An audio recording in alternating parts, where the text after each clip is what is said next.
ఒక్కొక్క విచిత్రమైనటువంటి పరిస్థితుల్ని ఎలాగ సరిగ్గా వాడాలో బాగా తెలిసినటువంటి ప్రభుత్వం మోడీ సర్కార్.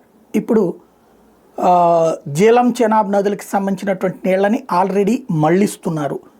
అయితే ఇంకా ప్రాజెక్టులకి ఏర్పాట్లు చేస్తారు భవిష్యత్తులో.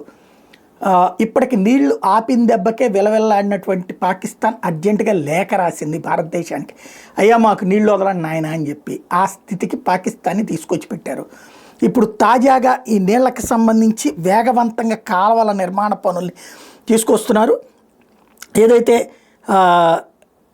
చారిత్రాత్మకమైనటువంటి రణబీర్ కెనాల్ ఇప్పుడు ప్రస్తుతం 60 కిలోమీటర్ల దూరం ఉంటే దాన్ని 120 కిలోమీటర్ల ఎక్స్పాండ్ చేస్తున్నారు. ఇది చెనాబ్ నదీ జలాలకు వినియోగించేటటువంటిది అనమాట. అట్లాగే వాటర్ డైవర్షన్ వచ్చేటప్పటికి ఇప్పటిదాకా 40 క్యూబిక్ మీటర్ల వాటర్ ఉంటే దాన్ని 150 క్యూబిక్ మీటర్లకి టర్న్ చేస్తున్నారు. తద్వారా ఇక పాకిస్తాన్కి నీళ్లు వెళ్ళే అవకాశం ఉండనటువంటి స్థితికి తీసుకెళ్తున్నారు.